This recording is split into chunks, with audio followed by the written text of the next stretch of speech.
And the hero of the month this month at Alternate Reality is IDW's Infestation event, which covers 4 universes: Star Trek, Transformers, G.I. Joe, and Ghostbusters. And all of my trade paperbacks for all 4 of those universes are 25% off all month long. All my hardcovers, all my softcovers, all my omnibuses, everything related to those 4 universes is 25% off all month long. So stop on down to the store and take a zombie-sized bite out of some savings here at Alternate Reality.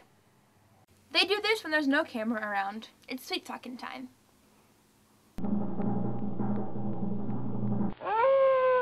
Human females are so repulsive. This is the big one. Dan Sweet tackles Fantastic Four, 587, The Death of... Hey folks, Comic Book Man here. Welcome once again to my video outhouse. It's time for... Sweet Dog with Sweet Dan Sweet and Comic Book Man. Yes. No bastards allowed. No bastards allowed. No! None!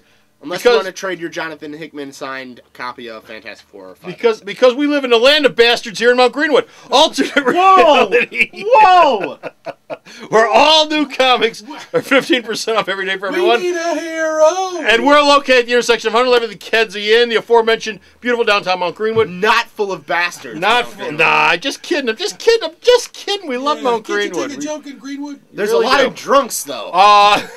A lot of drunk bastards. Oh, did I? It goes with the territory here. Methamphetamine's starting to make a comeback. And you're watching my video outhouse, Comic Book Man's video outhouse, where Dan Sweet is here to once again review another fine product that's come out the doors and gone up on the shelves and sold out like in a day. Sold out? You got 4 copies sitting right here. And that, of course, is Fantastic 5. Four. I see 5. Fantastic Four number 587. Now, I should warn you. Oh, man. If you have not read this book yet, you're out of your mind. Shut this off. Go somewhere else. Watch another one of the video outhouse bits of wonderment, because you're about to get the whole story spoiled. Oh, man.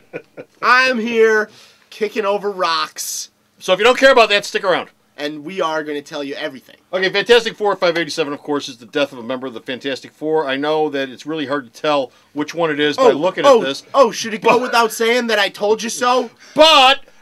Should it go without saying that I told you so? No. Get your quote on. No. This man here, he called it. He called it, and he called it correctly. I said I thought it was going to be Mr. Fantastic, and I didn't think they'd actually kill anybody. Okay, and I obviously was wrong about that. And my reasons for that were, what the hell's the point? You're only going to bring him back anyway. And Marvel's more or less said, yeah, we don't know what the hell the point is because we're bringing him back anyway in about a year and a half. Sure. He just won't be the Human Torch when we bring him back. He won't? That's what they said. He'll come back, but he won't be the Human Torch. I am assuming that Jim Hammond or Toro from the Marvel Universe are going to get folded into the Fantastic Four. I don't think so. Point. I think they'll just do something else. She-Hulk. A revolving door. Yeah, you know, if the FF is coming out, it just means Fantastic Force. Anyway, let's talk everybody that's going to be we're talking about associated. We're talking about everything but this story. Oh, wow. Okay. In the issue before this, you had the 4 members of Fantastic Four in death traps. Reed was in one, Sue was in one, Johnny and Ben were in one. And they all had to resolve their death traps, and this is the issue they do it in. How was it? It was really, really well done. At the end of the last issue, 586, I honestly almost second-guessed myself. Okay. Notice how I said almost. Almost. Well, because I was confident. He's rock solid in his convictions. I'm rock solid all the time. Anyway. I'm checking out of this one. You go for it. Just ask anybody at the YMCA. The thing Jonathan Hickman has so masterfully done with this run is at the beginning when he was with Dale Eaglesham, they really focused heavily on Reed. Okay. Within the last few issues, mainly this arc, but also a few issues before that, with the development of the Future Foundation and all this other stuff that was going on, he brought the rest of the team in such perfect sync. Yeah. He had the voices down. He had the wonder and amazement that has to be such a factor of Fantastic Four storylines.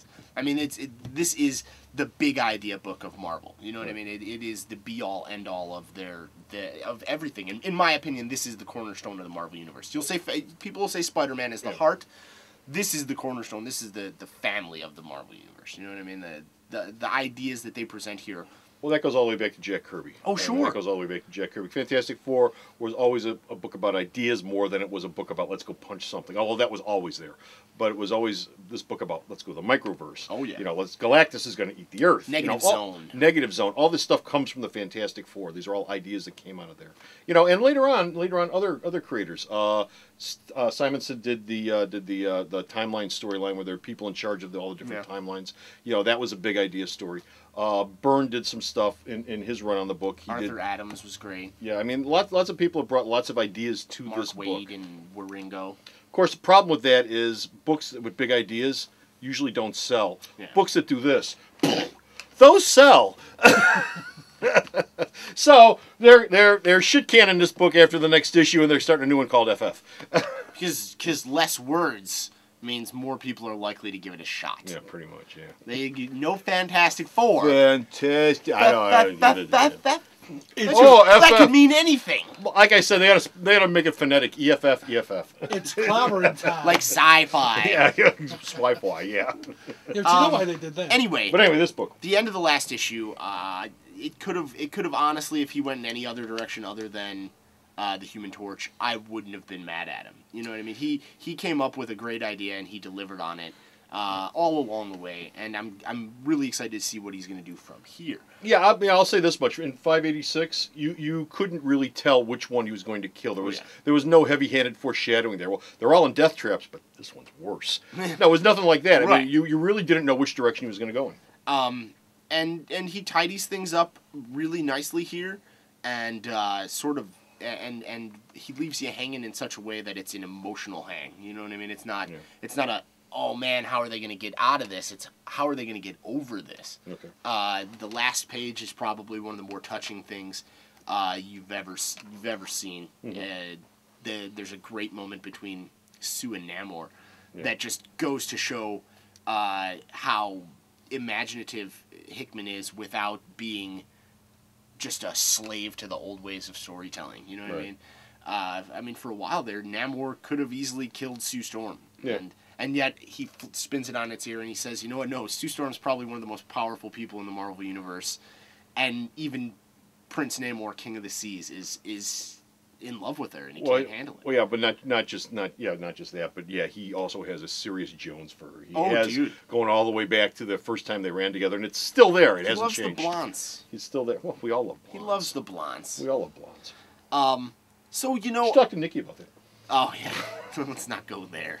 Put on the wig tonight, hon. Please. Okay. God, I don't know why. Is that him or Nikki talking? It's me. I wear the wigs. Yeah. I do. Well, that's the reason why. There you go. They missed a spot. They missed a spot. Okay. So anyway, I mean, I don't think I could talk about the book without talking about Steve Epting. Okay. And Show the huge contribution he brought. His work with Ed Brubaker on the Marvels project last year really made me think that this guy has an eye for Golden Age style storytelling in a modern context. Right. He can work on classic ideas and classic characters and make them look current and make them matter now without betraying the foundation those characters are built upon. And I don't think there's a more perfect book for him right now than Fantastic Four. I think he is killing it. Say what you want about his Captain America stuff. He really solidified his name there. But he is finding a different level of art right here with this stuff. I mean, there are pages on this that have so much detail and so much work went into them, and yet the guy's not late at all, ever. He's consistently on time and dependable. Epting's work always reminded me of, here's a name that I don't know if you're familiar with or not, but Epting's work always reminded me a lot of Jerry Ordway's work. He did a long run on the JSA. He also did a run on Superman when they rebooted it back in the 80s. He was on Adventures of Superman for a long time. And then his style I think, fell out of favor. He did a little bit of work at Marvel, none of which really caught on, none of which really went anywhere, but I always enjoyed the stuff that he did. Epting's work reminds me a little bit of Jerry Ordway's stuff. Oh, sure, and Epting's on books that aren't top sellers, you know what I mean? But they have very strong followings, like Captain America and like Fantastic Four. And, there's no doubt that the guy has a great classic eye with a new school style of storytelling. and that and it's probably the combination of working with a guy like Hickman, who has a history of graphic design on books like Nightly News and even the back pages of the What? Not a letters. I think it's a letters column. Okay. But he also has a little letter in there to fans and stuff like that about, and he does a lot of the design work on that, and that's very reminiscent of his work on Nightly News. Before we get out of here, I got to ask you about the actual death of the Human Torch. Ooh. Surprise! That was a spoiler. We warned you. The actual death of the Human Torch in this issue. Do you think it paid off? I mean, we talked about how it could have gone any way, but ultimately, Torch is the one that gets killed. Sure, Torch is the one that is subdued by a pile of creatures in the last few pages. You subdued by it. That's one of the problems I had with the death. He's not dead. Well, not he's that, dead. Captain America gets shot to death on the steps of a courthouse, and he's back. Superman gets beat to death in the middle of Metropolis. He's back. I mean, unless you're going to cut someone's head off, quarter him, and feed him to the dogs, I don't think there's any way you can kill anybody anymore and not have them come back. Like they did with Wolverine. They could get around that. Yeah, you get around that. But it's put him through a treat shipper and he'll be back. It's comic books, and death is approached not so much as a means of change, but it just as a means of shaking the dice and seeing where everything ends up. The death in this thing, I thought that it just screamed, this is all bullshit. I mean, the last time you see the Torches, he's standing there, and you literally have 100,000 of these negative zone aliens, and they literally swamp him. They submerge him. Sure. Right? The last time you see the Human Torches, you've got this double-page spread of all these aliens doing a pile-on with just some flames lipping out in between some of the rest of them, and that's it. But that's their out. That's their out. Now, and that's their out. Yeah, but it's such a painfully obvious out. Well, sure, to you and to I, it is. But I mean, this is the Fantastic Four. This is the team that went to heaven to rescue Ben Grimm, and this is the team in which Reed and what's his name, Dr. Doom switched bodies, and they went to hell. So I mean, they've dealt with the afterlife before, and I mean, it as far as I'm concerned, it was poetic in a sense, and it was meaningful in a sense that you really didn't know what was going to happen. Whereas a lot of stuff, it's told beforehand. Oh, we're going to kill this character. That's what we're going to sell the book on. This, they sold it based on the death, but they didn't let you know who and so on. I'll give it to Marvel. They kept everyone guessing right up until the Monday afternoon, evening when this broke everywhere. Everywhere, the whole damn storyline. It was on USA Today. It was on Yahoo News. It was all over the place with pictures, complete with pictures. I stayed away from it, and it was. They managed to keep the clamps down on it right up until that. I opened mine, and I was still surprised, so I'm alright with it. Okay, so get this book. Get this book. It's a classic. And that's it. We're done. We're finished. We're out of here. But you can go to the store's website and check out more Dan's reviews. And where's the store's website at? Sarah knows, and she's in the negative zone. www.morealternatereality.com. It's #1 with computer illiterates. So stop off at the store's website and check out all his reviews. And until next time, this is Comic Book Man. And this is Sweet Dan Sweet. Saying, You knew that. bye! Alternate Reality is located at 3149 West 111th Street. That's the intersection of 111th and Kedzie in Chicago, the beautiful downtown Mount Greenwood neighborhood. You can always reach us at 773-881-HERO or at the store's website, www.myalternatereality.com. The Video Outhouse is brought to you by some of the finest people willing to work for free. This is a list of some of them.